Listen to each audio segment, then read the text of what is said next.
Antes de mais, faço alguma outra apresentação. Meu nome é Rony Moreira, cabo-verdiano, 31 anos, já estou um pouco velho. E mandaram-me aqui com a incumbência de falar sobre Mica Cabral numa perspectiva jovem, digamos assim. Da última vez que eu participei numa conferência sobre Mica Cabral, falei, e a última pessoa a falar foi a Rony Moreira, os outros falaram quase tudo, não tive tempo de falar nada. Hoje, para precaver, se quiserem, têm comigo, ou fiz uma listagem das coisas que os outros não iam falar. E com isso, devo dizer que não vou fazer uma retrospectiva sobre Mica Cabral, mas sim uma perspectiva hoje, ou pelo menos uma perspectiva futura, ou quem sabe uma discussão mais atual. Ou então, e uma linguagem mais simples, que premissas do pensamento de Mica Cabral pode nos servir hoje? Que parte ou que conteúdo e pensamento de Mica Cabral poderá ser útil ao homem cabo-verdiano ou à população cabo-verdiana, digamos também sem muita pretensão, à humanidade? Nisto, eu gostaria de começar a minha apresentação com uma frase simples. A Mica Cabral hoje ou sempre é um indivíduo, ou o pensamento de Mica Cabral é controverso. Uma pessoa de envergadura, peso e de Mica Cabral, qualquer que seja esse tipo de homens ou de mulheres, são controversos, porque normalmente servem para justificar um poder ou certo regime. E a Mica Cabral, no início, em Cabo Verde, dentro do PSCV, dentro da disputa do poder do PSCV, serviu para legitimar uma posição, principalmente a posição dos que vieram da Guiné-Bissau, porque havia aquela, se quiser, dúvida na definição do combatente da pátria e havia que reposicionar o poder em Cabo Verde, porque o colono português já estava de saída. Então a luta do poder passava pela afirmação, pela legitimação, e como não houve um processo democrático, também não era de esperar, depois de uma luta armada, sempre quem faz a guerra que governa, alguns apoderaram da Mica Cabral para legitimar. Tipo, eu estive com o Cabral, eu falei com o Cabral, eu estive na Guiné, na linha da frente de combate, e outros que não tiveram, se quiser, essa sorte, tiveram que ficar numa posição de retaguarda, digamos, segundo homem, mais ou menos, nesse sentido. Mas também Mica Cabral hoje, de acordo com o que é dito, que tem sido feito da tese de Mica Cabral, é também apresentado como um homem com falhas. Também não me espantaria que não tivesse, sendo um ser humano, também teria de ter as suas falhas. E nesse processo de desconstrução da Mica Cabral, alguns apresentam Mica Cabral como outra faceta. Já ouvi pessoas a dizer que Mica Cabral é ditador, algo estranho porque a Mica Cabral não foi chefe de Estado, mas pronto, alguém que acha que ele foi um ditador, muito embora no momento, era um momento de luta armada, há que ter uma certa disciplina militar. Eu nunca enfrentei uma guerra, mas eu acho que uma guerra é sempre algo dramático. Então, antes de tudo, mais importante que fazer essa desconstrução da Mica Cabral no lado positivo ou no lado negativo, aquilo que eu não concordo e não aceito é a falsa ou o falso discurso sobre a Mica Cabral feito por um cabralista, digamos assim. Há muita boa gente que, para enriquecer ou para dar um poder, aquilo que defende ou fala, usa a expressão ou fala sobre a Mica Cabral. Isso eu não aceito. E porquê? Agora vou entrar mais na apresentação daquilo que eu quero falar. Quando eu penso em Mica Cabral enquanto jovem, a primeira coisa que me vem à mente é falar sobre o homem cabo-verdiano. É discutir ou pensar o que é ser o homem cabo-verdiano. Eu acho, na minha modesta opinião, de que tem sido esta a discussão permanente do homem cabo-verdiano desde a sua origem. Eu sou o que é, fico aonde, posiciono como. E nessa discussão, e muitas vezes, como forma também, temos um pouco social, deve entender isto, a questão de poder, de afirmação, de aceitação. Os primeiros grandes momentos sobre essa discussão ou sobre essa interrogação é posicionarmos ao lado de quem manda, se quisermos assim. Então o homem cabo-verdiano, se repararmos toda a literatura, e tanto Cardoso ou anti-Cardosa, ou pré-Cardosa, como eles designam, é sobre a definição do homem cabo-verdiano. O homem cabo-verdiano é o quê? Para muitos, leitura antes de Cabral, éramos europeus. Se quiser, português de segunda. Eu digo português de segunda porque temos uma formação em Cabo Verde, que é Lisboa de Portugal. Na metrópole, Lisboa de Portugal, no Império, quer dizer que Lisboa é do Império Português. Nós em Cabo Verde temos Cabo Verde. Também isso tem como causa o abandono da ilha, ou das ilhas, nesse caso. Depois a Mica Cabral traz algo novo, mas eu acho que esse algo novo trazido pela Mica Cabral não surgiu sempre com a Mica Cabral. Basta vermos as primeiras escritas, ou poemas da Mica Cabral, fala da ilha de Cabo Verde, e a questão da reafricanização do espírito. Eu acho que isso, de reafricanização do espírito, Cabral encontrou aqui, principalmente com os amigos, colegas angolanos, que a grande maioria faziam parte da casa dos estudantes de Império na altura. E também com a questão do fascismo, da colonização, final da Segunda Guerra Mundial, etc, etc. Então Cabral, se quiser, redefiniu-se aqui. O que é um pouco estranho, porque Cabral tem um pensamento europeu. Até porque, das coisas que eu gosto da Mica Cabral é a separação que ele fez entre o regime colonial e o povo português. Certo? Então, ao trazer para o campo político, digamos assim, cabo-verdiano, a questão da reafricanização do espírito, e tendo em conta também a envolvência da época, a questão da luta, da libertação, a questão da africanização do homem africano, Cabral traz para o debate a questão da existência.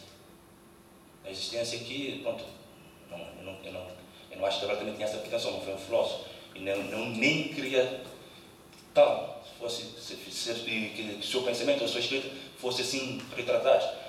Mas esse existencialismo quase heideggeriano, essa expressão não falou. Pronto, peço desculpa se eu não falo assim, se não acertei, é que, segundo Cabral, a natureza ou a existência do homem é a essência daquilo que ele é. O homem é, por essência, ou tem por natureza a sua existência. E Cabral vai fundamentar isto com a questão da a cultura do homem cabo-verdiano. Certo?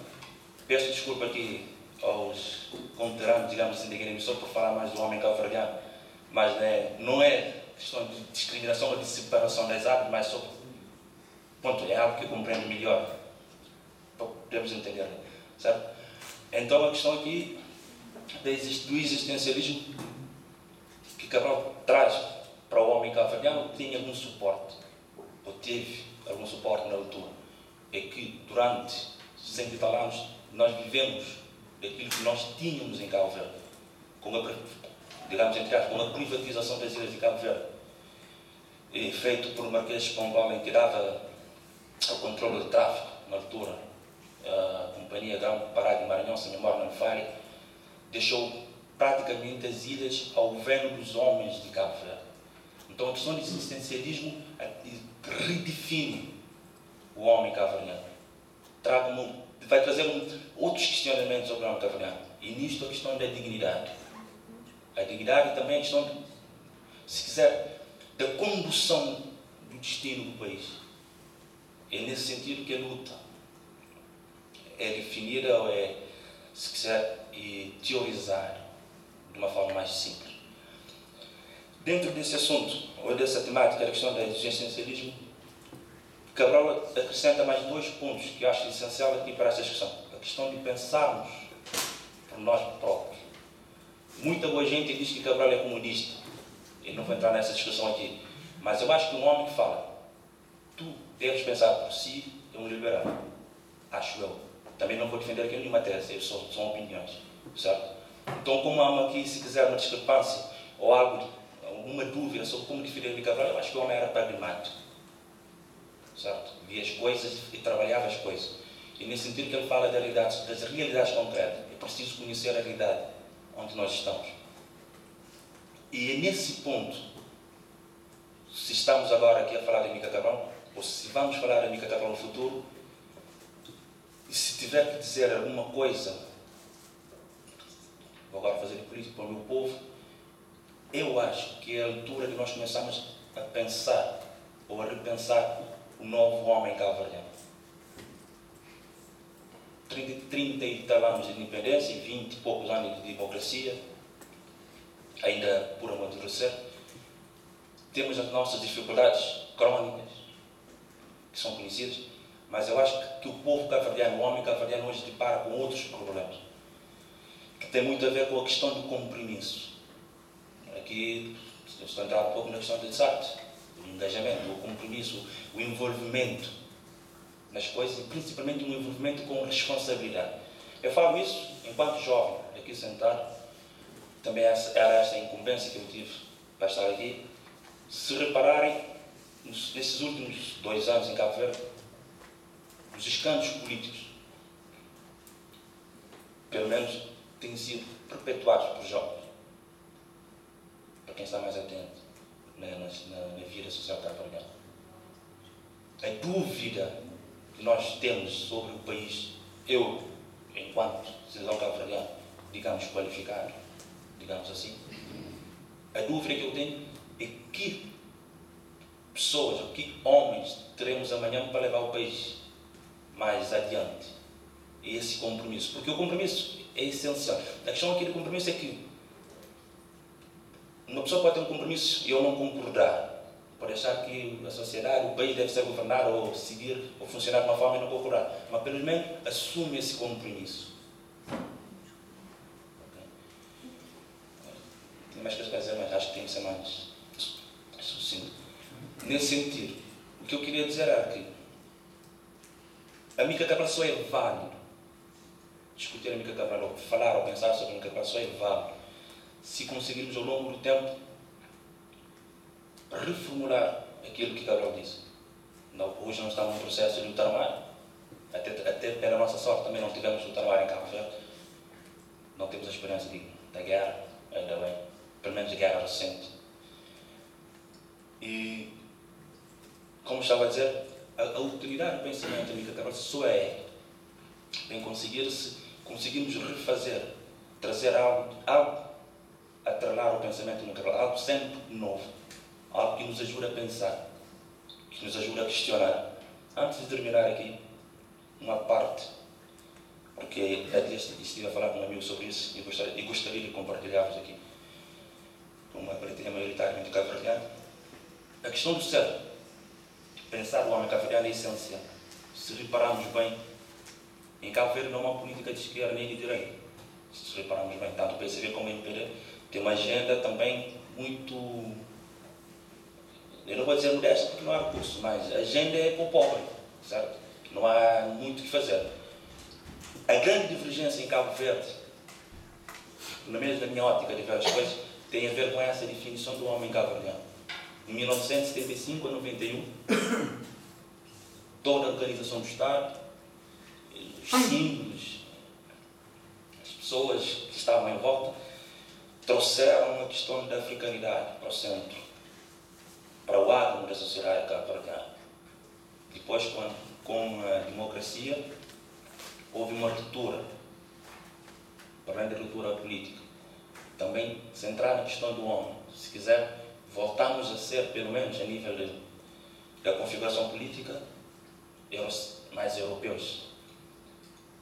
Como tem sido esta a grande discussão em Cabo Verde, por mais que se queira ou não, a questão da definição do homem cabo-verdiano. Até hoje, atualmente estamos a falar, ou há o debate em torno da oficialização de crioulo. A divergência tem muito a ver com isso, a questão para o crioulo. Tem lá umas letras, capas e essa, que não é bem romanas, etc, etc, não é bem latina, tem muito a ver com essa discussão do homem cabo-verdiano. Mas o apelo que eu faço é, aquilo que eu faço sempre, e o apelo que também aquilo que eu faço sempre, quando eu penso em Mica Cabral, a questão que eu me ponho a mim mesmo é, que é ser o homem cabo-verdiano?